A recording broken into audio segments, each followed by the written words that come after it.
You obviously had a taste of it in the spring. What's it like coming out here knowing, hey, this is my team, I'm the guy? You know, man, it's good. You know, good experience. You know, I'm just ready for game one. You know, kind of sets the mindset where like kind of like the Boston College and Notre Dame game that you know going into this week or going into week one of this year that you're going to be the start. So it's good knowing that. Sure. Have you made an emphasis coming out here on the practice field this year compared to last year? Are you having a different mentality when you get out there with the guys, when you're going through work? Has anything changed from that? I think the only thing that's changed is trying to be more of a leader, trying to show that more of that leadership role, trying to be a little bit more vocal. I'm a quiet guy, kind of lead by example, but you know, I know the coaches, and I'm trying to break my shell, try to be a little bit more vocal each and every day. What was the biggest thing you learned from your 2 starts last year, and how beneficial is it that you've got 2 starts under your belt that you now go for the long haul this year? Biggest things I probably learned from that is just how to prepare for a week and going in as when you know you're your starter. Going into the Notre Dame game, I knew I was going to be a starter, so that kind of helped me prepare. And coming in right now, coming in the first fall camp, being a starter for the Georgia game week 1, that's basically what I learned is like how to prepare and how to be a starter and how to take it up and go and lead into the first game. What is the biggest thing you learn in preparation and just all the details that go into something like that? Probably the biggest thing I learned is just how much time and effort you got to put in. I mean, being a starter, that I know that you know you're the leader of the offense. Being a quarterback, once you know you're starting week 1, you're the leader of the offense. So you want to do everything in your power to be able to make sure that you're ready to be able to lead the troops out to the offense and make sure that you're mentally prepared, that you put your team in the best position. So I think that's the biggest thing. You got quite a tall bunch of wide receivers out there. I mean, it's got to be, you know, fun to throw and catch with those guys. Talk about the development of guys like Ajo, who seems to have taken a step up so far this year. Ajo, man, he's done a huge job. I'm super proud of him, man. From what he did last year, from after last season leading up all the way here to fall camp, he's made huge strides. And you can see it out here in practice. He's balling, man, making great plays, going up and grabbing the ball, moving, running, really looking light on his feet. I mean, he looks really good. So I'm happy for my brother Joe. He hasn't been out here yet for fall camp, but what does Justin Ross bring to this offense? I mean, I think the whole world knows what Justin Ross brings. I mean, I think he's the best receiver in the country. I mean, Justin Ross is Justin Ross. I think that just speaks for itself. What did you learn from Charles Barkley today? Oh, yeah, man. Shoot, well, I had no clue Charles Barkley was showing up to the team meeting today. Coach Sweeney called me over. He's like, I want you to meet somebody. I knew it was going to be a guest speaker. I didn't know who it was, and I turned the corner. I'm like, oh, shoot, it's Charles Barkley, man. I'm like, oh, yeah, it's D-Roll, the paint. So I'm like, that was super cool. Getting to meet him, getting to hear what he said, and just all the stuff he had, and just all the knowledge he had. You know, that's a Hall of Famer right there.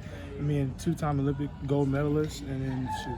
I mean, man, he's a great basketball player. So just be able to hear his mindset, what he took from playing basketball, and then see if he can apply that in football. Do you think you could post up Barkley? Heck Today, no. Barkley. Nah, still. I mean, I give him his props. Nah, I have no shot. I mean, I'm not playing basketball, but I mean, he's an NBA player. I'm nowhere near that.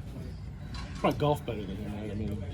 I mean, he sticks his swing. I mean, his swing was a little different, but I mean, I'm not the best golfer at all, so I can't speak on my golf game. But I think I seen something on Instagram. He looked good. He looked better now. That's what I'm saying. He looked good. So I know he took a couple swings in the golf simulator today, but I didn't get to see it. Speaking of looking good, are you amazed at Tyson and how good he looks so far? I think everybody counted him out except for him. I think, man, Tyson, man, 4 months. I think it's been 4 months since the injuries happened, and he's out here doing a 7-on. He's doing almost everything out here, and I'm just super proud of him. You know, you can tell for the type of person Tyson is, and the type of faith that he has, the type of faith and love that he has for the Lord Jesus. And look at him, he's just out here playing, and he's having fun. He's being a great teammate. I mean, that's all we can ask, man. He's just being a great person.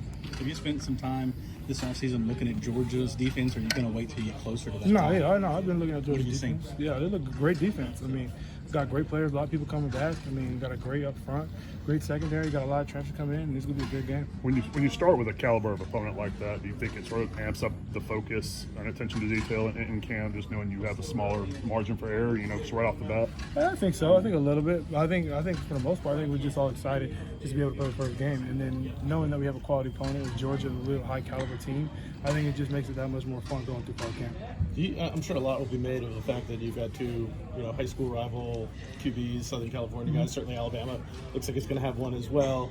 Do you make anything of the sort of California QBs coming to the Southeast? Is it a narrative that has legs to it? Do you feel like back home there's people that view recruiting more on a national stage now? I think it just puts perspective on Southern California quarterbacks. I mean, the Trinity League itself, I mean, Then we have 3 starters with Bryce Young. Me and JT Daniels all come from the same high school league, not just the same area in Southern California, but the same league. So I think that just puts it in perspective on how good that high school league is and how well our 2 high school programs have prepared us to come in and play college football. Do you think there's something to sort of I know JT is sort of, I would guess Georgia fans would refer to him as quirky, maybe. Do you think there's something to that sort of Southern California, or Southern California QBs different than everybody else?